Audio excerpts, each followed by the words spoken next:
Right, this is the creator stage. 2025, and how are you all doing today? It's only 11:30. This is what I'm here for, guys. This is what I'm here for. Yeah, that's better. That's better. Right, okay. So obviously we're going to talk a little bit about going solo, or some of you may be inspired to be a solo content creator or filmmaker, right? So there are a lot of things I want to go through today, but we only have limited time. So I'm going to go through that as quickly and as precise as possible. And I may overwhelm a little bit, but of course I'm going to leave my details at the end. You can ask me anything by dropping me an email or DM, or I'll be sitting on the side. You can ask me anything afterwards, okay? So, let's work. So for those who don't know me, my name is Jimmy Cheng, and I have been a professional photographer for over 20 years. Even though they don't look like all the stuff, yeah, okay, started like that. Some, okay.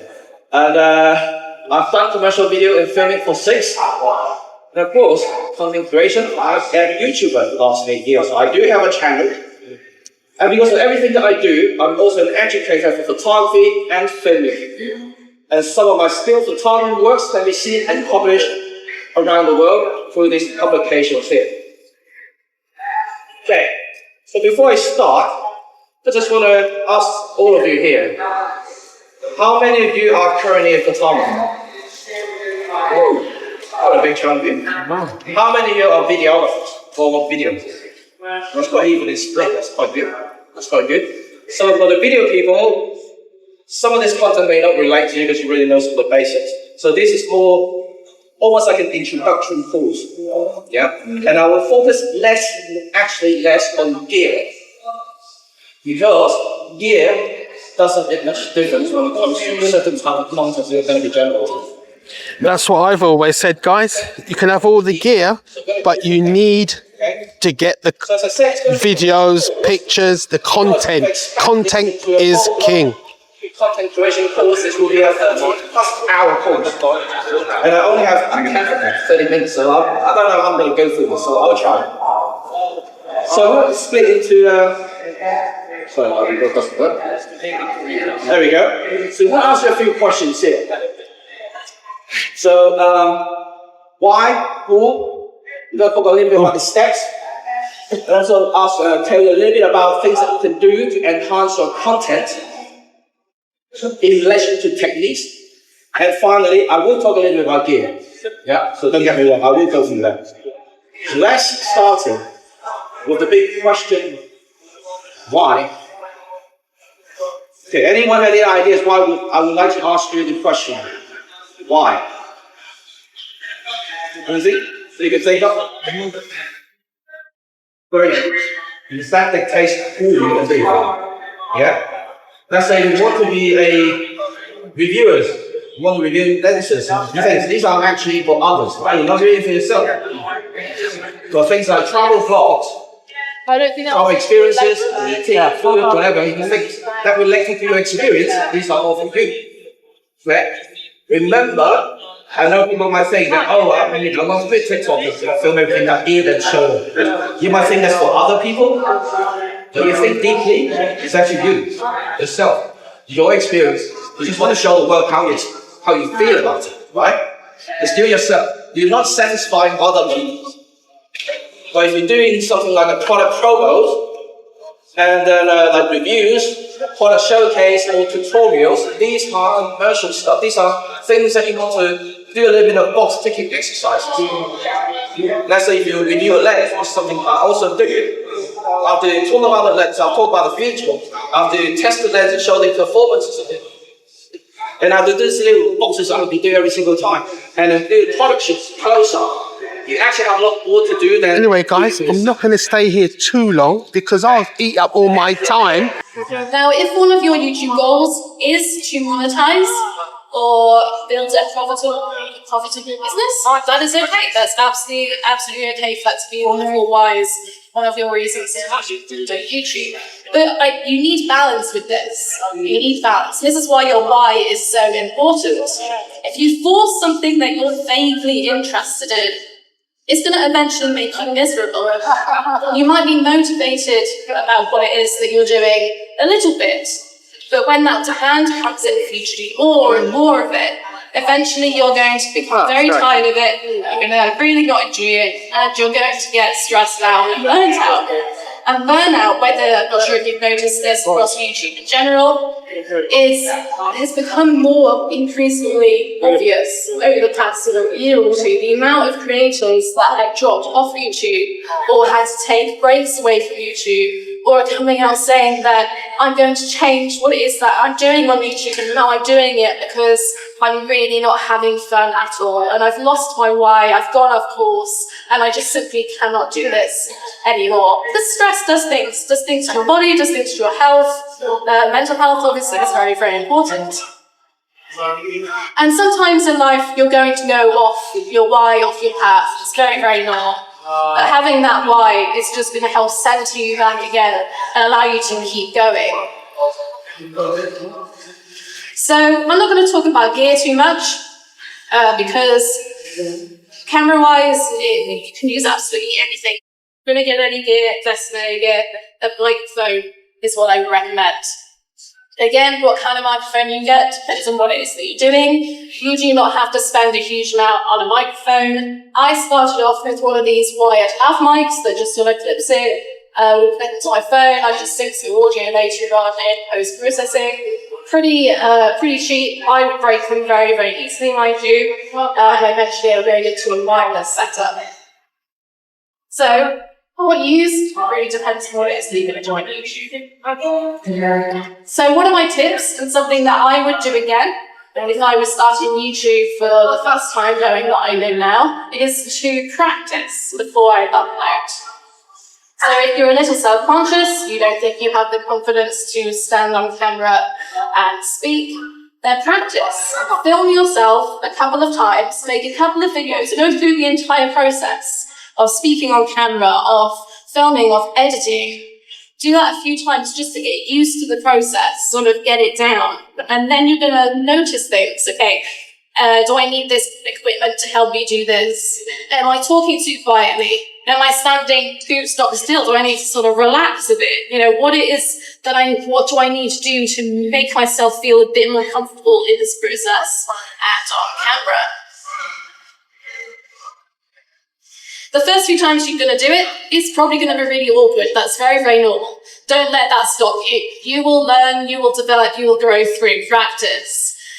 And eventually you're going to get to the point where you're pretty comfortable on camera, you just do what you do, and you have fun with it.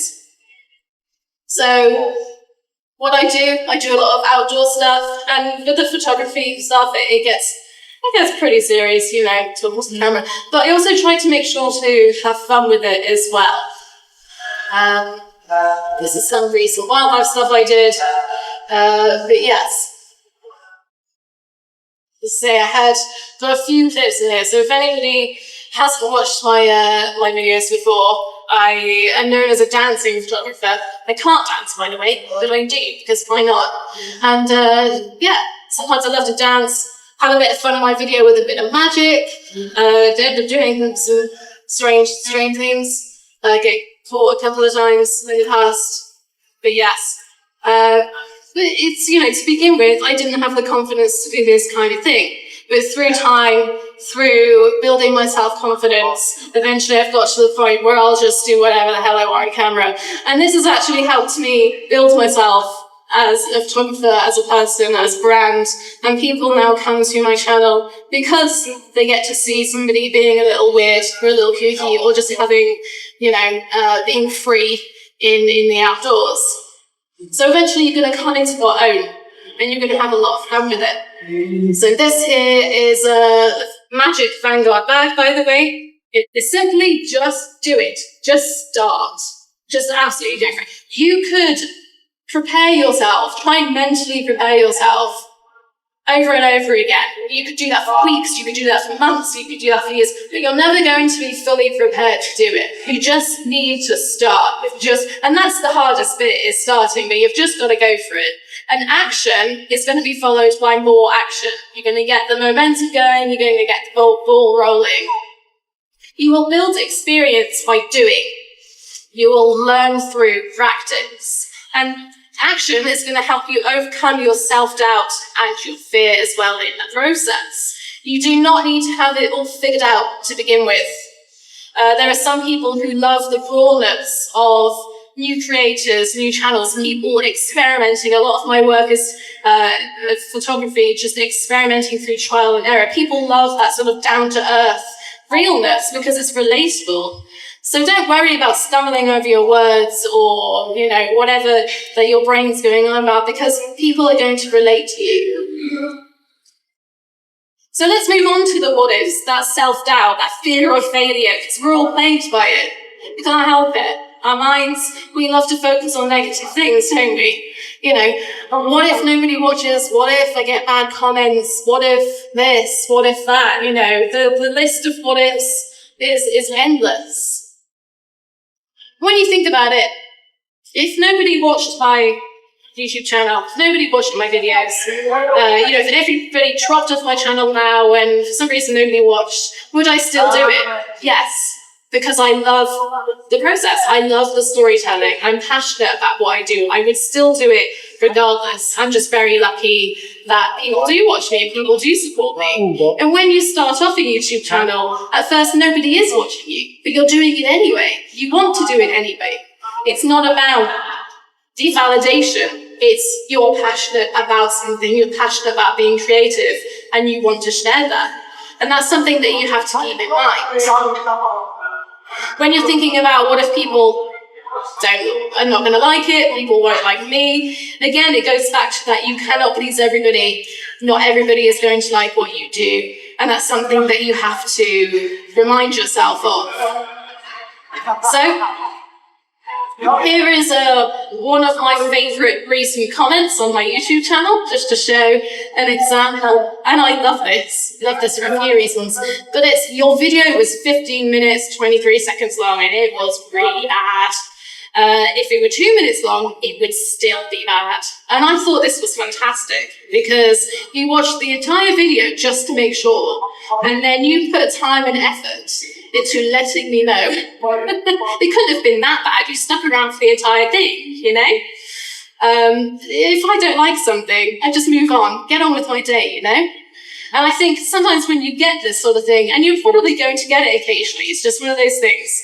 And unfortunately, when you go onto your YouTube channel, you probably hone in on that one comment out of 100. That's the one you're going to notice. Can't help it. It's like there's something in our brain that's like, notice the negative one. Forget the lovely comments that you get. Look at that one. You're going to get it sometimes. And these people, I feel like that's their problem. If you feel the need to sit on the internet in your spare time and just be me for the sake of being me, that's your problem. I like to think of it as that is a person's thought in their head, but I'm not that person. And that thought is not in my head. I mean, it is now because I find it funny. Well, I just think about it sometimes. But that's their problem, that's their thought, that's opinion. It's nothing to do with me. And so I'm not going to worry about it. But what if you turned your what if upside down? So when you're getting anxious, when you've got that fear of failure, that lack of self-confidence, what I like to think about is how your mind is made up of memory and imagination. So when you feel an emotion, your brain subconsciously is sort of pulling up in memory something you've experienced where it was a similar situation or you felt a similar emotion. It's bringing that up, sort of like a survival mechanism. But also, it's your imagination. You're imagining scenarios. What if this happened? What if that happened? And they tend to, unfortunately, be negative a lot of the time. And I like to tell myself that they're not real. It's imagination. You're imagining it. That situation that you're worrying about, it doesn't exist. You're worrying about something that does not exist. And so you're stressing yourself. You're preventing yourself from being free and creative over something that is not real. And when you think about it that way, it's kind of crazy, isn't it?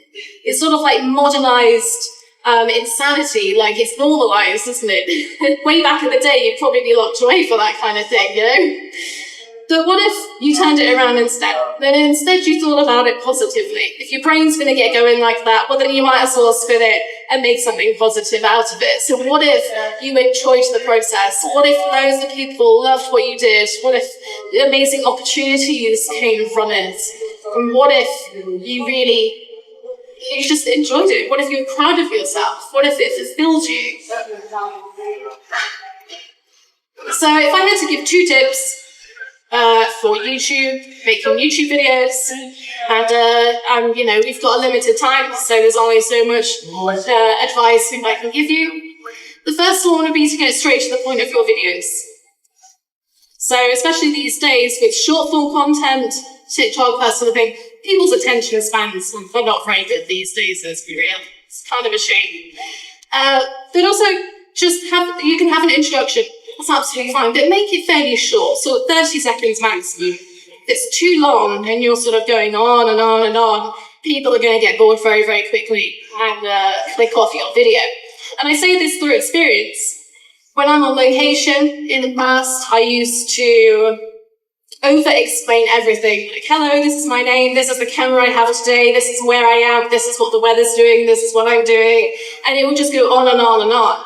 Now, you're working with a visual medium, and so you don't have to say all of that. You can use footage, video, you know, secondary B-roll to explain things for you. So, for example, with my work, a wide shot of me standing with a camera at a location. Okay, you can see what kind of location I'm at, say Woodland. You can vaguely see the weather. Okay, it's sunny. Okay, great. I don't have to tell you that. I can just get straight into taking photographs. So getting straight to the point as quickly as possible is just going to help audience retention. Now, it's very, very normal for people to drop off within the first 30 seconds of the video. It's very, very normal. I think an average drop-off is sort of like 100% to 70% of audience. And this is simply, sometimes YouTube has that coming up next sort of where it automatically rolls into another video. So it might just be people clicking off. It could be that your thumbnail isn't really delivering what they expected content to be, for example. So a drop-off is pretty normal, but just get straight into it. My second and last tip before I go to questions is really just to be yourself. Be authentic. You are your most valuable asset, and so use it. No one can replicate you. No one can beat you. So yeah, all you have to do is just absolutely go for it. Okay, thank you.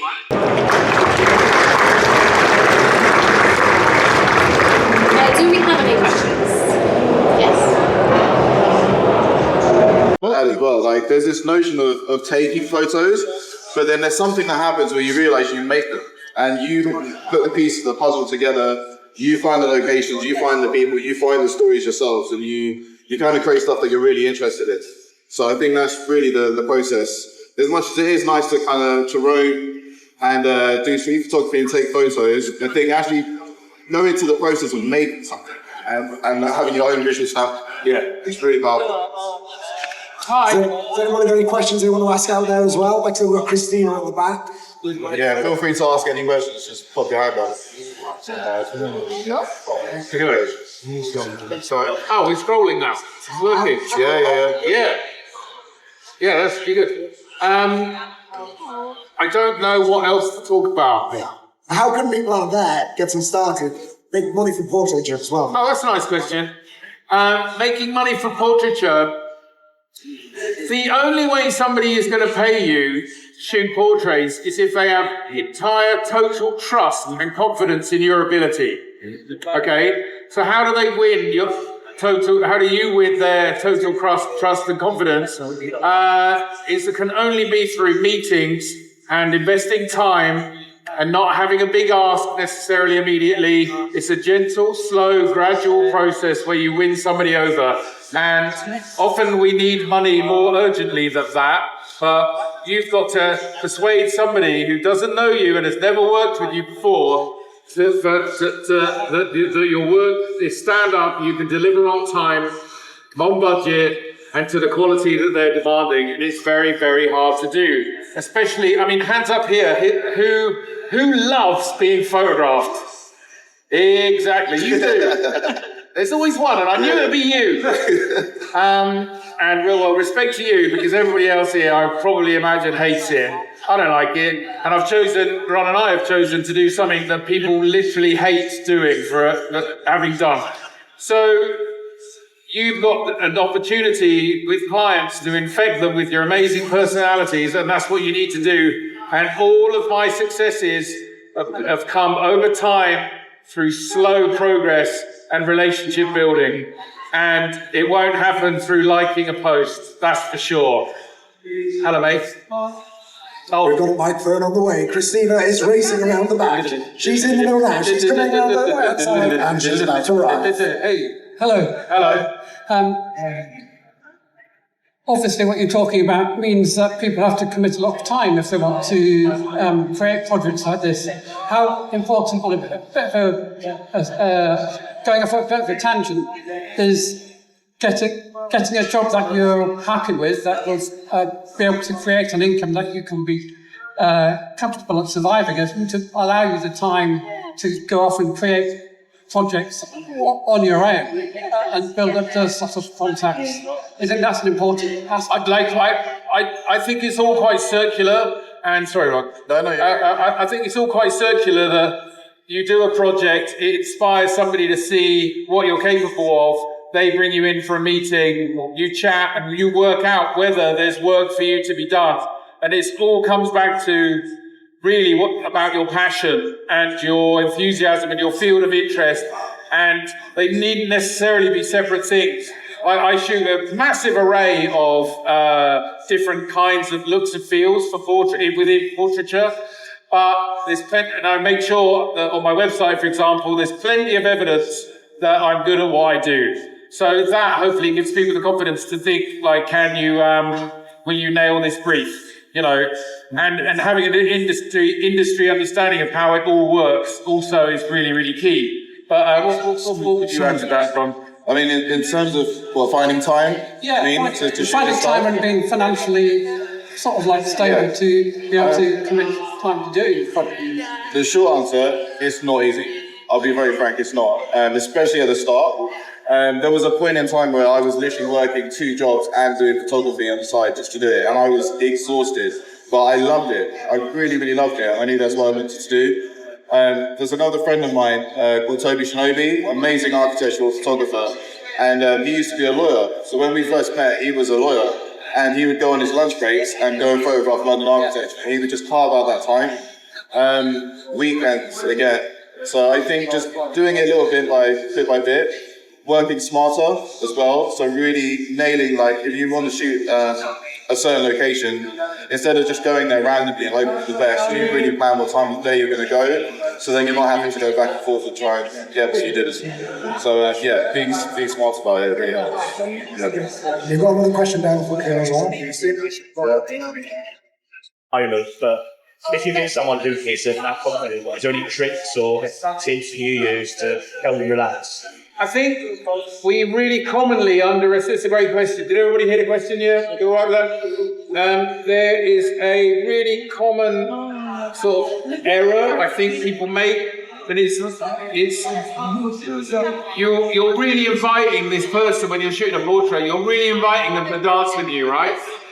And I think people really overlook that we're all going like F8, forward, and that light position is like, okay, yeah, nice to meet you, hi, welcome. We just sort of, and you're going like this and tethering and Photoshop and like you've got all this stuff going on in your head.